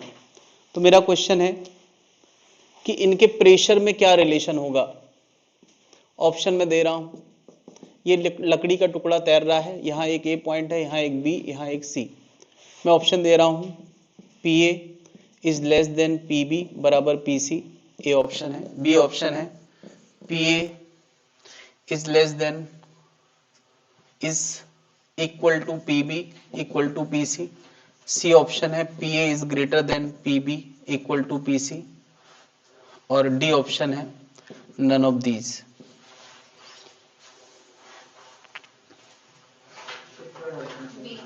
ये एक लिक्विड कंटेनर है जिसमें लिक्विड भरा हुआ है। क्वेश्चन है इनमें से कौन सा आंसर सही है? ए वाले हाथ उठाएं, कदापि सही नहीं हो सकता। बी वाले हाथ उठाएं, बी। सी वाले हाथ उठाएं, सी। डी वाले, डी। तो तुम्हारा आंसर क्या है? मैं तो बना ही नहीं पा रहा था डी ऑप्शन।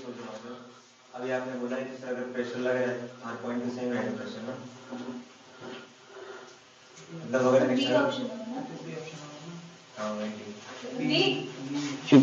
ये वाला ऑप्शन, हाँ तब भी होगा ना, मुझे लगा वो गेटर साइड। सॉरी। तो बी वाले कितने लोग हैं और सी वाले कितने लोग हैं? भाई ये भी तो लदा है एक के ऊपर, यही कहना चाह रहे हो ना? बट ऐसा कोई नियम काम नहीं करता। ए बी ए बी और ये रुका हुआ लिक्विड है और रुका हुआ स्टैटिक लिक्विड है। क्या ए बी और सी कंटिन्यूटी में है कि नहीं? सेम लेवल पे है और कंटिन्यूटी में है, तो सबका प्रेशर सेम होगा। तुम सोच के देखो, यहां मैं एक कॉलम बना रहा हूं ऐसे, क्या इधर के रीजन का प्रेशर और इधर के रीजन के प्रेशर में अगर इधर का ज्यादा होता तो ये साइड वाइज मूव ना करता रहता, तो एक जगह पानी खाली और एक जगह ऊंचा हो जाता। वो जो कुछ हुआ होगा वो शुरू में हुआ होगा जब रखा गया होगा। अब सब बराबर है तो तीनों जगह का प्रेशर सेम होगा, कुछ भी रख दिया जाए। क्या जद्दा समझ पा रही है?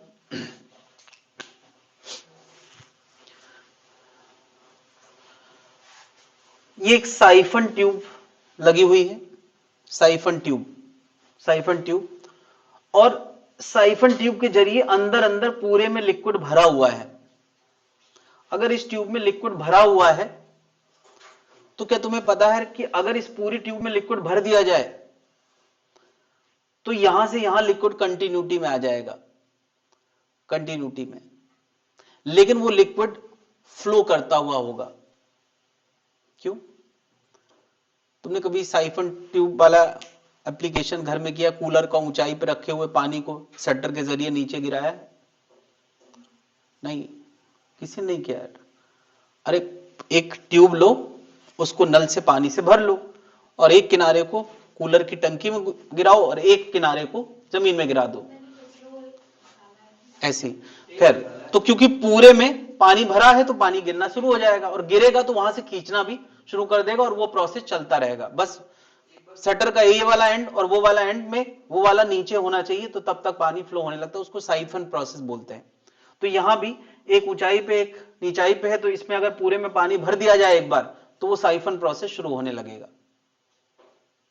नहीं, चलो, हो रहा है नहीं हो रहा मुझे नहीं पता। ए और बी पॉइंट, दो पॉइंट बनाए गए, पूछा है पीए पीबी से ज्यादा होगा या पीबी पीए से ज्यादा होगा या दोनों इक्वल होंगे।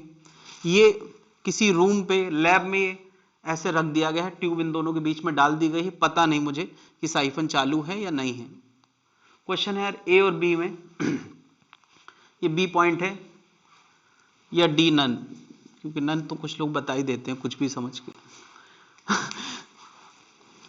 बताएं।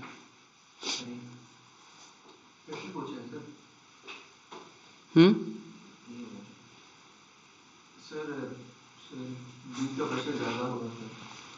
बी का प्रेशर ज्यादा होगा, बी का प्रेशर ज्यादा, यानी तुम बी ऑप्शन बताना चाह रहे हो। बी वाले और कौन कौन है? सी वाले बताएं। सी, पीए और पीबी बराबर होंगे।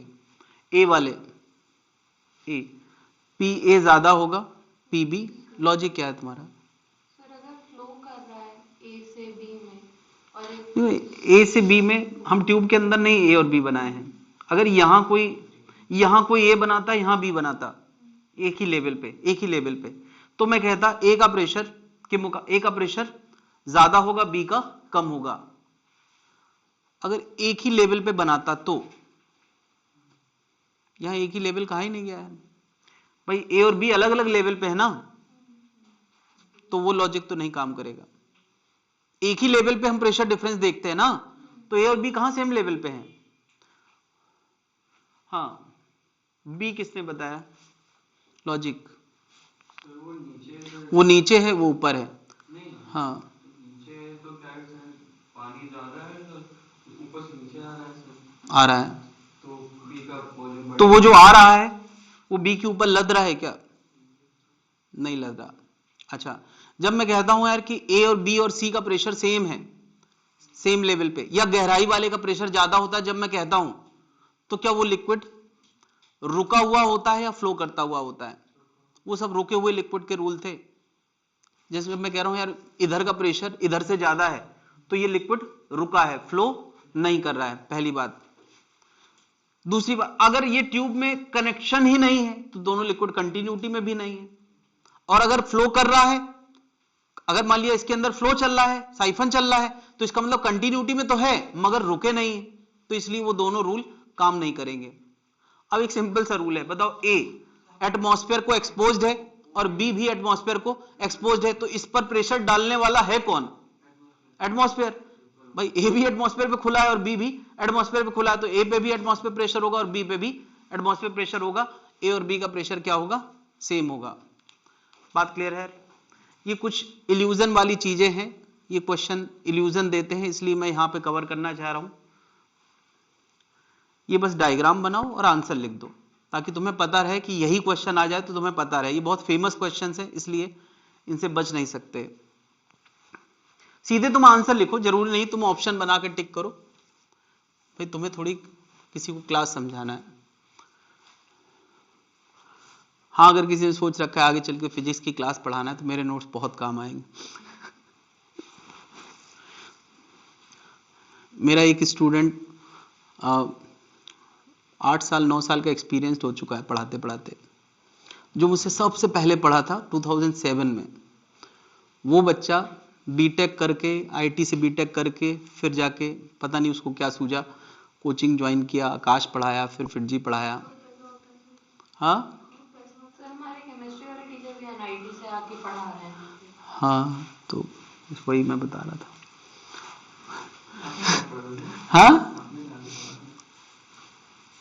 मैंने नहीं, आईटी से नहीं पढ़ा है, लेकिन मेरे स्टूडेंट बहुत हैं जिन्होंने आईटी से पढ़ा है।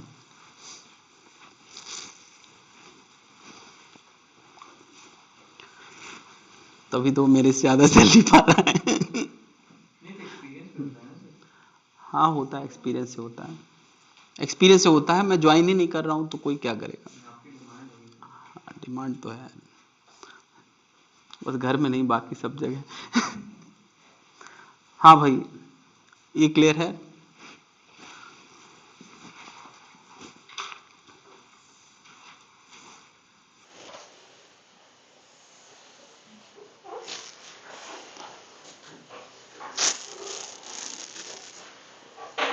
यहां तक एक तरह का लिक्विड है और यहां दूसरी तरह का लिक्विड है, यहां दूसरे तरह का लिक्विड है। ठीक है, दो तरह के लिक्विड है, ये रो1 डेंसिटी का है और ये रो2 डेंसिटी का है, और ये वो ज्वाइंट है जहां से ये दोनों लिक्विड इमिक्सिबल लिक्विड मिक्स नहीं हो रहे हैं, दोनों लिक्विड अलग अलग हैं। हाँ बता। कॉलम प्रेशर आपने बताया था, उसमें हाइट को हमने कंसीडर किया था। हाँ तो हाँ ये वाला, और तो फिर पिछले क्वेश्चन में भी तो वो 10 सेंटीमीटर ऊपर था, उसमें हाँ, क्या मतलब हुआ? मुझे बताओ, क्या ये कॉलम का पूरा वेट इस लेयर पे लदा हुआ है? वहां बगल वाले ट्यूब पे अलग पानी है, यहां अलग पानी, उसका कॉलम उसके ऊपर लदा हुआ है क्या? भाई ये अपना वेट दे रहा है mg, तो प्रेशर यहां का बढ़ रहा है, वहां ऐसा कुछ है क्या? हाँ फ्लोइंग है, तो क्या ये फ्लोइंग लिक्विड के लिए नियम है? ये लिक्विड फ्लोइंग लिक्विड के लिए, ये रूल ही फ्लोइंग लिक्विड के लिए नहीं है।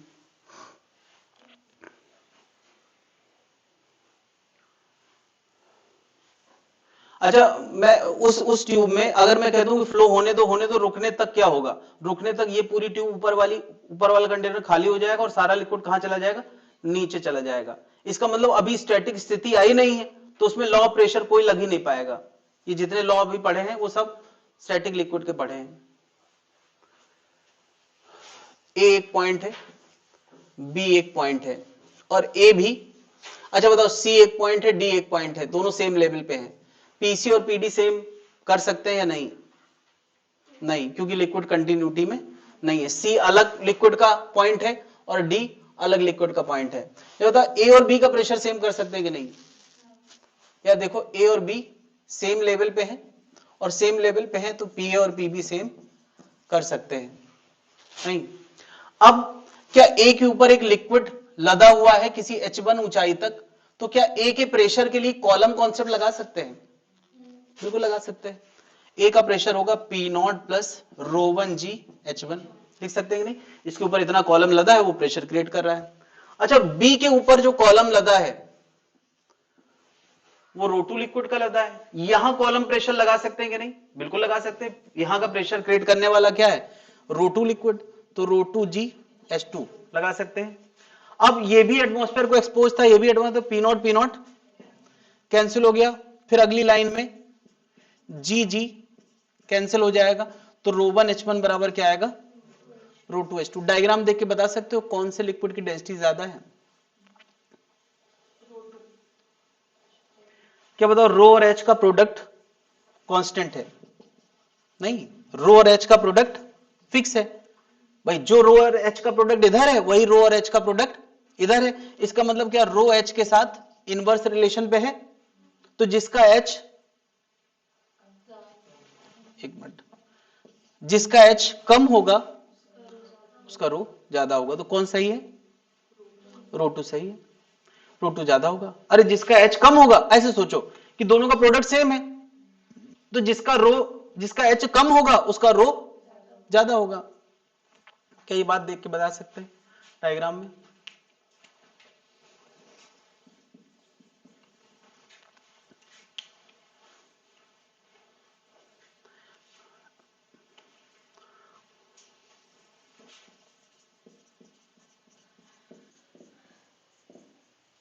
कौन ज्यादा होगा, रो2 रो1 से ज्यादा होगा ऊपर वाले डायग्राम में। और ऐसा क्यों है, क्योंकि H2 H1 से कम है, तो रो2 ज्यादा होगा।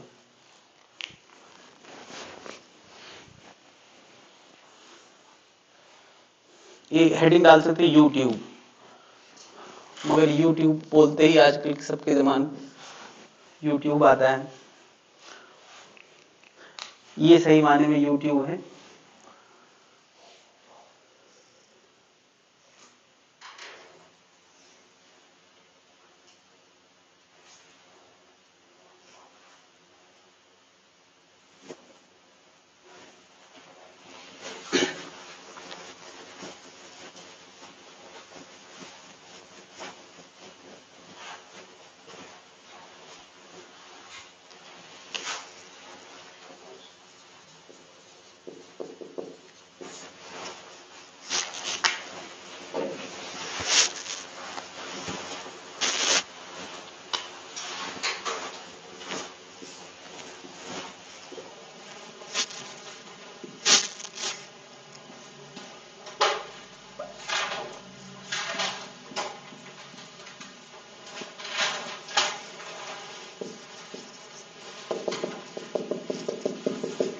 तो गैस को किसी कॉर्क के जरिए बंद कर रखा है।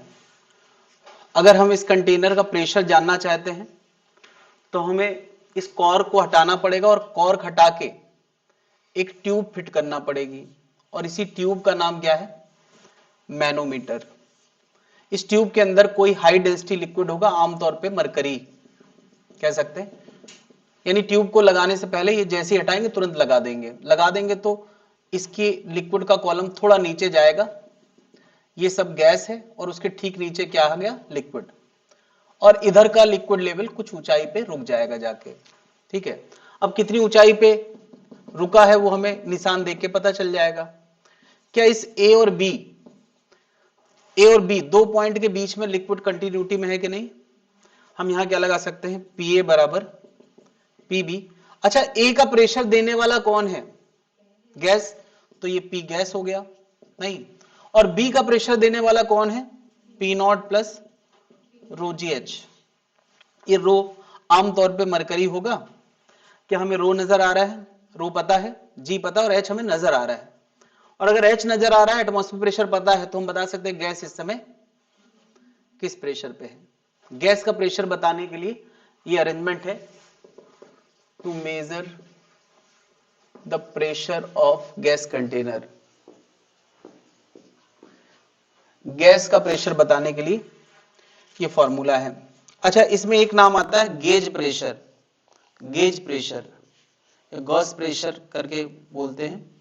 गॉस प्रेशर अगर कोई पूछता है, गैस प्रेशर पूछता है, तो वो पी गैस नहीं होता, P gas minus P not होता है।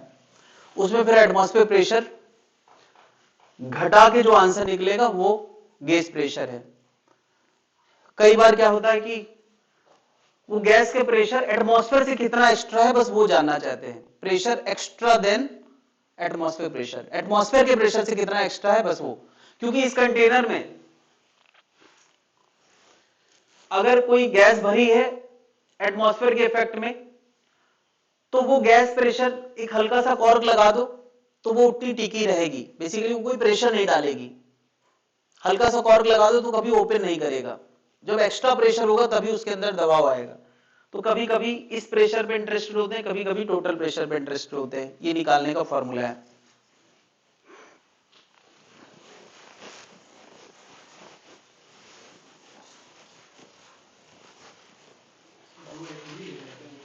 हाँ रो जी एच।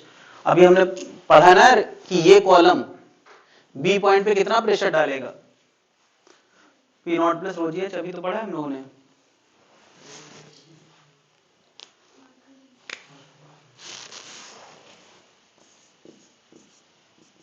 ठीक, रो जी एच टी दोनों एक ही बात है।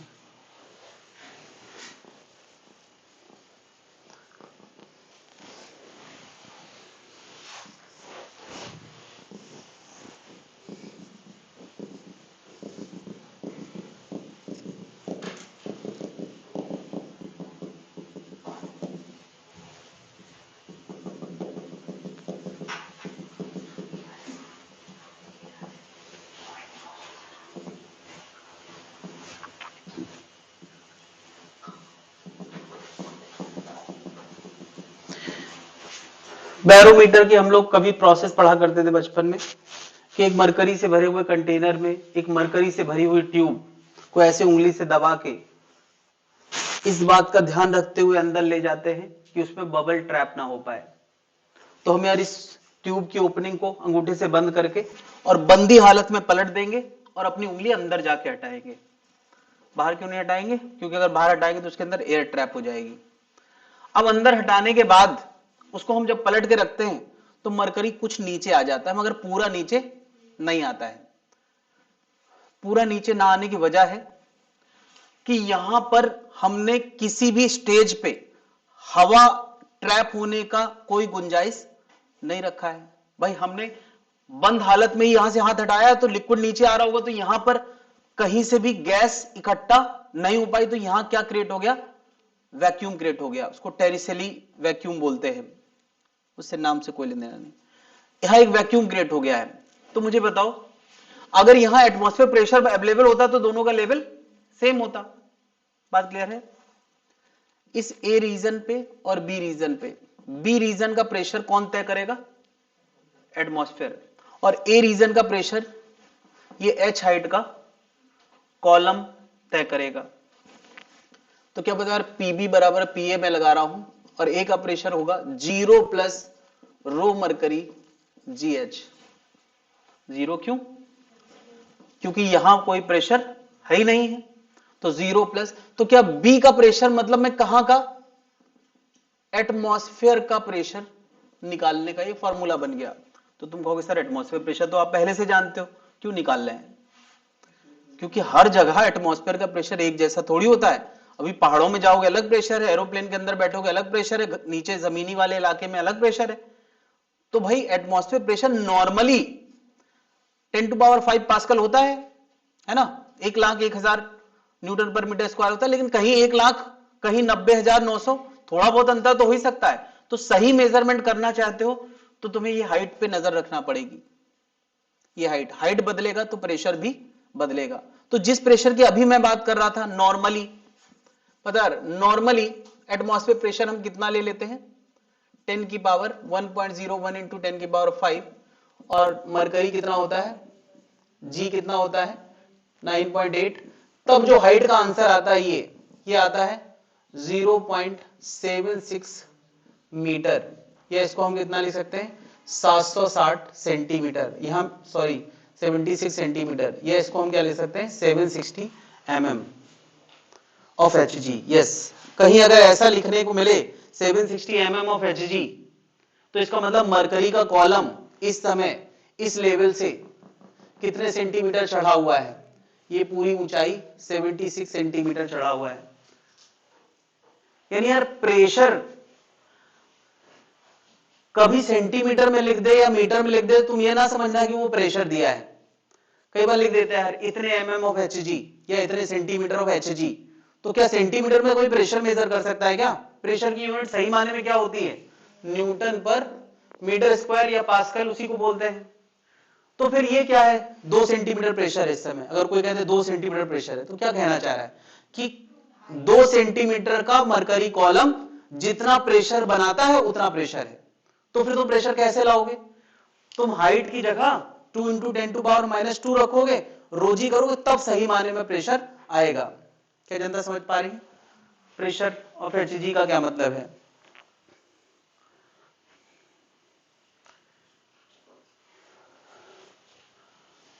क्या इतनी बात जनता समझ पा रही है? यहां पे यार जी को लेके बहुत बातें होती हैं। इसमें बैरोमीटर में मुझे बताओ, हमें नहीं पता इस समय हाइट कितनी है, हो सकता है वो 70 सेंटीमीटर हो, इसका मतलब 1 लाख से कम है, इससे कम है। हो सकता है 90 सेंटीमीटर हो, मतलब इस प्रेशर से ज्यादा है। इस प्रेशर पे हाइट इतनी आई है ना, तो हाइट कम ज्यादा हो गई, इसका मतलब प्रेशर भी बदल रहा है। क्या जनता समझ पा रही है? अब मैं तुमसे पूछ रहा हूं, किसी भी कारण से मैं कह रहा हूं कि हम जमीनी इलाके में रह रहे हैं और प्रेशर कभी बदल ही नहीं रहा है, पी एटमॉस्फेयर फिक्स है। मैं क्या कह रहा हूं, इफ पी एटमॉस्फेयर फिक्स्ड है, और वो भी कितना है 1.01 × 10⁵ पास्कल। और अब मैं इसके साथ खिलवाड़ कर रहा हूं बैरोमीटर को। बैरोमीटर को मैं एक लिफ्ट में ले गया और लिफ्ट ऊपर की तरफ एक्सीलेट कर रही थी, हमारा बैरोमीटर यहां रखा है। तो बताओ हाइट पे क्या फर्क पड़ेगा, इफेक्ट ऑन हाइट है ना, तुम्हें इफेक्ट ऑन हाइट बताना है। हाइट में क्या फर्क पड़ेगा मुझे बताओ। अगर पी एटमॉस्फेरिक फिक्स है, पी एटमॉस्फेरिक फिक्स है, जी कितना हो गया, जी प्लस ए, तो एच नया वाला क्या होगा, और ये फिक्स है, जी की इफेक्टिव वैल्यू बढ़ गई है तो एच कम हो जाएगा, एच प्राइम डिक्रीज करेगा। मतलब उसी प्रेशर पे पहले 76 सेंटीमीटर आ रहा था, तो अब कुछ 70-60 सेंटीमीटर आ रहा होगा। क्यों, लिफ्ट ऊपर एक्सीलेट कर रही, जी बढ़ गया है। दूसरा क्या हो सकता है, लिफ्ट नीचे एक्सीलेट कर रही है, तो जी की इफेक्टिव वैल्यू क्या हो जाती है, यहां जी की इफेक्टिव वैल्यू क्या होती है, जी। यार ये सब स्यूडो फोर्स की बातें यार, जी किसी वजह से कम हो गया है तो एच प्राइम इंक्रीज कर जाएगा, कि डिक्रीज समझ में आ गया तो इंक्रीज भी समझ में आ जाएगा। क्या जनता समझ पा रही है? सीधी बात है यार, ये इफेक्टिव वैल्यू कम होगी तो हाइट को बढ़ना ही पड़ेगा, ये तो फिक्स ही है। लिफ्ट की रस्सी टूट जाए, स्ट्रिंग इज ब्रेक, ये धागा टूट गया, लिफ्ट टूट गई है, बताओ जी की इफेक्टिव वैल्यू कितनी होगी, हाँ जी माइनस जी 0, यानी इसके अंदर वेटलेसनेस महसूस होता है, तो हाइट कितनी हो जाएगी, हाइट इनफाइनाइट निकल के आएगा तुम्हारे नियम के हिसाब से। लेकिन इनफाइनाइट हाइट की तो ट्यूब ही नहीं है, तो मैं कहूंगा ट्यूब विल कंप्लीटली फिल्ड। इसका मतलब क्या हुआ, ट्यूब विल, जितनी बड़ी ट्यूब है वो पूरी भरी नजर आएगी। क्या जनता समझ पा रहे?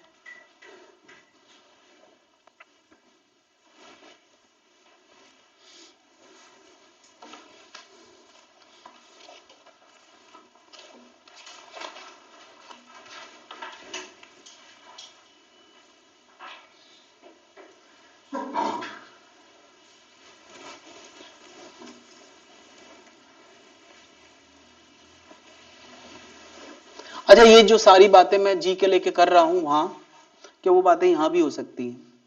नहीं हो सकती। और वो सारी बातें वो कॉलम प्रेशर में भी हो सकती। तुम बताओ यार, वो जो कॉलम था हमारा, जो कंटेनर था, उसकी एच गहराई पे प्रेशर पी नॉट प्लस रोजी एच होता था। अगर किसी वजह से जी पे फर्क पड़ेगा तो प्रेशर पे फर्क पड़ेगा, वहां प्रेशर पे फर्क पड़ेगा। खैर, कुल मिला के यार जी पे बदलाव होगा तो फिर जहां जहां जी आता है वहां तो बदलाव होना ही है। ये बातें मैं हर बार करूं या कहीं छूट भी जाए तो तुम्हें समझ लेना चाहिए। क्या जनता समझ पा रही है? मुझे बताओ, लिफ्ट के अंदर एक कंटेनर रखा है, चलो यार इसकी बात हम लोग सीधे क्वेश्चन के थ्रू करेंगे, तुम्हारे पास आएंगे question. Faulty barometer. Faulty barometer क्या है कि बैरोमीटर के इधर जो जीरो प्रेशर हम मान ले रहे थे, क्यों? क्योंकि वहां कोई एयर ट्रैप नहीं हुई, लेकिन ओवर द टाइम अगर बहुत दिनों से ये बैरोमीटर काम में लाया जा रहा है तो इसी मरकरी की कुछ वेपर्स उड़ के यहां चली जाएंगी और वो एटमॉस्फेयर क्रिएट कर देंगी। वो बेसिकली मरकरी के मॉलिक्यूल का एटमॉस्फेयर होगा। जैसे वाटर की वेपर तुम्हें कई बार बोतल के अंदर नजर आती है कि नहीं, उसी तरह से मरकरी की वेपर ऊपर उड़ के एटमॉस्फेयर में चली जाएगी, तो जो वैक्यूम था वो वैक्यूम नहीं रह जाएगा। बता, तो फॉल्टी बैरोमीटर मतलब mercury vapour are inside the tube, inside the tube. तो उस केस में कहां सुधार होगा भाई? एटमॉस्फेयर प्रेशर जो है वो है, जो है वो है, लेकिन जिसको हम जीरो लिखते थे वहां पी वेपर ऐड हो जाएगा प्लस क्या, रो मरकरी जीएच। तो बता, इस वेपर की वजह से जो हाइट आना चाहिए थी उससे कम आएगी। भाई बताओ, जब जीरो ऐड कर रहे थे तो एच का बड़ा आंसर आता, कुछ ऐड कर दोगे तो फिर ये टर्म छोटा हो जाएगा ना, नहीं। तो वेपर आ जाने से एडिशनल प्रेशर आ गया तो हाइट अपने आप कम हो जाएगी, है ना। तो उसी प्रेशर पे height H will decrease than normal, than normal. यानी नॉर्मल से मेरा मतलब है कि एक सही बैरोमीटर, है ना, आइडियल बैरोमीटर, आइडियल बैरोमीटर में जो हाइट आती, फॉल्टी बैरोमीटर में हाइट उससे कम दिखाएगा। और कम क्यों दिखाएगा? कि उसके अंदर वेपर ट्रैप हो गई।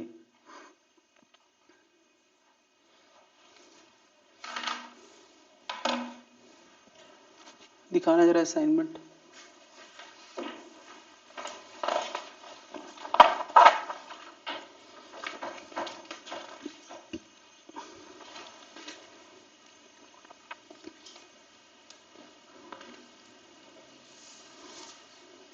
ट्वेंटी 29 क्वेश्चंस हैं, अभी ट्राई सारे करना है ना। फिर भी अगली क्लास में मैं कुछ और प्रैक्टिस कराऊंगा, तो मे बी कि जो फंसे होंगे वो क्लास के बाद निकलने लगेंगे। ठीक है, 29 क्वेश्चन सबको करके आना है।